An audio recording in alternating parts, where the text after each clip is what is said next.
नमस्कार मित्रों, मैं रेकी मास्टर मनीष शर्मा।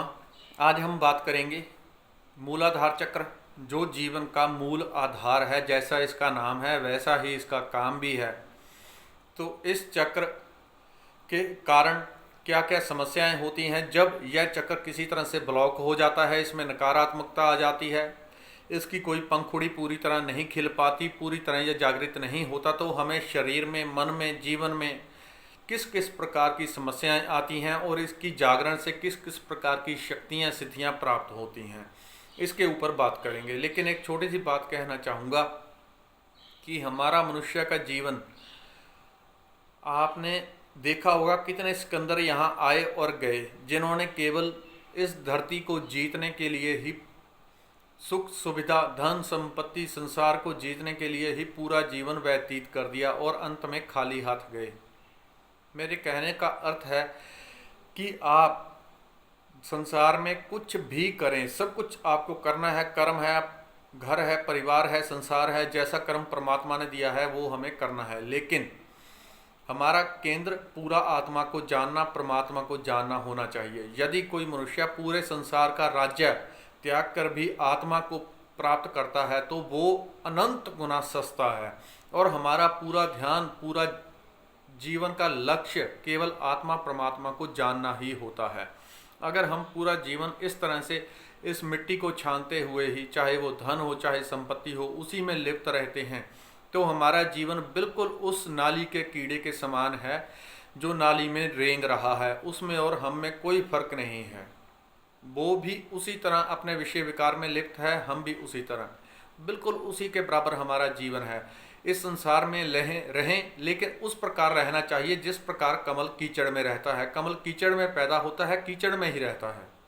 कोई सूखी मिट्टी पर नहीं, संगमरमर पर पैदा नहीं होता, कीचड़ में फलता फूलता है, लेकिन कभी भी कीचड़ से सना नहीं होता, कभी भी कीचड़ से गंदा नहीं होता। हमारा जीवन इस प्रकार होना चाहिए जैसे पानी में रहने वाला पक्षी मुर्गाबी, वो पानी में रहती है, लेकिन जब उसको उड़ना हो तो बिल्कुल सूखे पंखों से उड़ जाती है। इसी प्रकार हमें अपना जीवन बनाना चाहिए। पूरा लक्ष्य हमारा आत्मा को जानना है, परमात्मा को जानने का होना चाहिए। आज बात करते हैं मूलाधार चक्र। मूलाधार जैसा इसका नाम है वैसा ही इसका काम है। इसकी 4 पंखुड़ियाँ होती हैं और लाल इसका रंग होता है, लाल रंग, 4 पंखुड़ियाँ। और यह धर्म, अर्थ, काम, मोक्ष इसको रिप्रेजेंट करती हैं, इसकी 4 पंखुड़ियाँ। यदि 4 पंखुड़ियों में से एक में भी कोई गड़बड़ी हो जाती है, कोई पंखुड़ी पूरी तरह नहीं खुल पाती, तो वो जिस चीज़ से रिलेटेड होगी, अगर वो अर्थ से रिलेटेड है तो आपका धन खराब हो जाएगा, अगर वो शरीर से रिलेटेड है तो आपका शरीर ऊर्जा से विहीन हो जाता है, शरीर बीमार हो जाता है। वैसे वैसे जैसे जैसे उसके फंक्शन खराब हो जाएंगे, इस चक्कर में ब्लॉकेज आ जाएगी, वो जीवन में समस्याएं आ जाती हैं।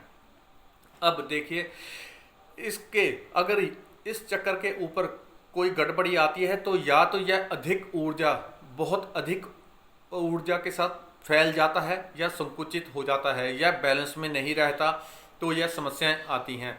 अब इससे कौन कौन सी समस्याएं आ जाती हैं? पहले तो शारीरिक रूप से शरीर का कमज़ोर होना, शरीर का सेहत का ना बनना, आदमी जीवन में आगे ना बढ़ पाए, पूरी सकारात्मक ऊर्जा से, पूरे आनंद से, पूरी ऊर्जा के साथ जीवन में आगे नहीं बढ़ पा रहा आदमी, बार बार डर है उसके भीतर जीवन के प्रति, या जीवन की चीज़ों के प्रति, या घर परिवार के प्रति, किसी भी चीज़ के प्रति जब मनुष्य के भीतर कोई डर होता है तो वो इसी चक्र से जुड़ा हुआ होता है। चक्र हमारा जैसे जैसे यह फलता फूलता जाता है, समस्याएं दूर हो जाती हैं। वो किस तरह से इसको ठीक करना है वो भी आपको बताता हूँ।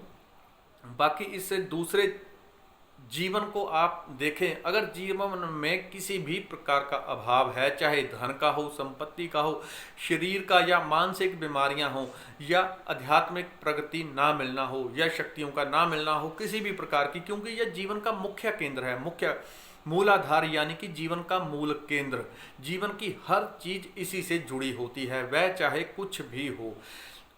जब भी हमें हीलिंग करनी हो, रेकी करनी हो, कुछ भी करना हो, तो इस चक्र को ठीक करना पड़ता है। इससे कोई ना कोई तार जुड़ी हुई होती है जरूर, जब कोई लंबी बीमारी होती है। मानसिक रूप से व्यक्ति जीवन में डरा डरा रहता है, कोई ना कोई समस्या उसके जीवन में कंटिन्यू चलती रहती है, तो यह इसी चक्र के कारण होता है। अब इसके जागरण से क्या क्या हो सकता है? जागरण के साथ तो अनंत शक्तियाँ प्राप्त हो जाती हैं, लेकिन उनका ज़्यादा लंबाई में हम नहीं कह सकते, विस्तार नहीं करूँगा, उसे मैं शॉर्ट में बता देता हूँ। देखिए, जीवन में जितने भी कुछ ऐसे साधक होते हैं जो जीवन में रिद्धियाँ सिद्धियाँ प्राप्त करने के लिए काम करते हैं, या कुंडलिनी जागरण या और इस तरह की शक्तियाँ प्राप्त करने की, शारीरिक मानसिक, कोई त्राटक के द्वारा मानसिक शक्तियाँ प्राप्त करना चाहता है, किसी भी प्रकार की सिद्धि करना चाहता है, तो सबसे मूल में यही केंद्र है। अगर यह चक्र के ऊपर ध्यान ना किया जाए तो कोई भी शक्ति सिद्धि प्राप्त नहीं होती। यदि यह चक्र बैलेंस ना हो तो जीवन में कुछ भी आप प्राप्त नहीं कर सकते। जीवन में चाहे कुछ भी प्राप्त करने की बात हो तो वो सब इसी चक्कर से रिलेटेड होता है। इस चक्कर को जो ठीक करने के लिए है, इसके फंक्शन बहुत सारे हैं। जितने भी आप मोटा मोटा आपको बता देता हूँ, जितने भी जीवन के फंक्शन हैं, चाहे शारीरिक, मानसिक, आर्थिक, आध्यात्मिक, कैसे भी फंक्शन हैं, जो अगर आप बार बार असफल हो रहे हैं तो इसी चक्कर से रिलेटेड है। इस चक्कर को ठीक करने के लिए, क्योंकि यह पृथ्वी का तत्व है, पृथ्वी का तत्व है, तो इसे ठीक करने के लिए पहला काम तो यही होता है कि आप नंगे पाँव नंगे हाथों से पृथ्वी के ऊपर रोज़ आधा घंटा टहल लें। आधा घंटा घंटा अगर ज़मीन पर आप नंगे पाँव से चल लेंगे तो यह चक्र हमारा अपने आप मजबूत होने लग जाता है। दूसरा, इस चक्र के ऊपर ध्यान करना चाहिए, मेडिटेशन करना चाहिए। चक्र है कहाँ पर? चक्र हमारे पीछे रीढ़ में, जहाँ रीढ़ खत्म होती है उस जगह पर। इसकी 4 पंखुड़ियाँ, जहाँ पर रीढ़ खत्म होती है, 4 पंखुड़ियाँ, अगर आपको ऐसे कल्पना में ना आए तो यूट्यूब कर मूलाधार चक्र को आप सर्च कर लें, उसकी तस्वीर, उसको थोड़ी देर देख लें, 2 मिनट 4 मिनट 5 मिनट उस तस्वीर को आप देख लें अच्छी प्रकार से, तो यह अंतर त्राटक भी हो जाता है। उस तस्वीर को देख लें। जब आप किसी तस्वीर को 2-4 मिनट देखते हैं तो उसकी एक पिक्चर, एक मूवी हमारे भीतर बन जाती है। जब उसके बाद आप आंखें बंद करेंगे, 2-4 मिनट आपने कंटिन्यूस मूलाधार की तस्वीर देख ली, जैसे ही आप आंखें बंद करेंगे तो भीतर आपको वो तस्वीर अपने आप नजर आ जाएगी।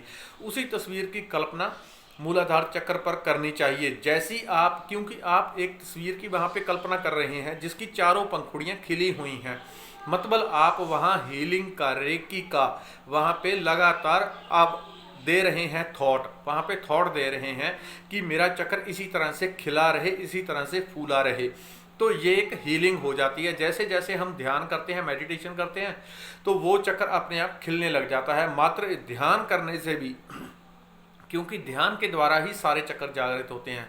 अगर आप इसके ऊपर मेडिटेशन करेंगे, ध्यान करेंगे रोज, हर मिनट 5 मिनट 10 मिनट 20 मिनट आधा घंटा जितना हो सके, जो भी लोग शारीरिक रूप से अस्वस्थ हैं, बीमार हैं, उनका यह चक्र जरूर खराब होता है।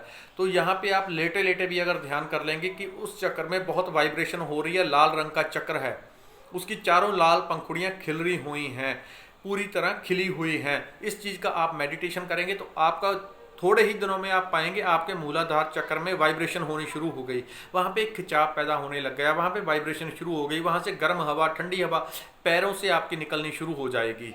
इसका जो अंग होते हैं वो ऊपर से लेके नीचे पाँव तक होते हैं। यह चक्र का फैलाव हमारे घुटनों तक होता है, घुटनों से भी थोड़ा और फैल जाए तो और 4-5 इंच नीचे तक, घुटनों से भी यहाँ तक नीचे तक इसका फैलाव हो जाता है, या इससे भी थोड़ा और बढ़ जाता है जब यह चक्र पूरी तरह फैल जाता है। इस चक्र का बहुत महत्व है। ध्यान और मेडिटेशन के अलावा बाकी सबसे बड़ी चीज़ है रेकी।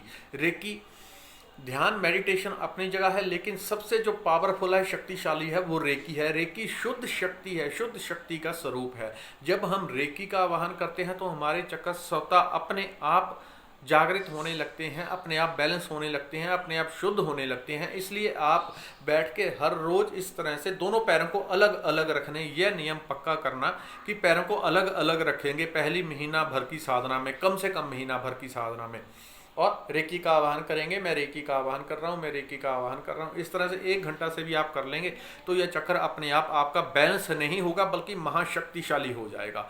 बाकी इसके अलावा एफर्मेशन भी दी जा सकती है कि मेरा मूलाधार चक्र बहुत स्ट्रॉन्ग हो गया है, बहुत ऊर्जावान हो गया है। यह भी बहुत सुपर रिजल्ट देने वाली चीज़ होती है। इस वीडियो में इतना ही, अगली वीडियो में नई बात करेंगे। धन्यवाद, नमस्कार।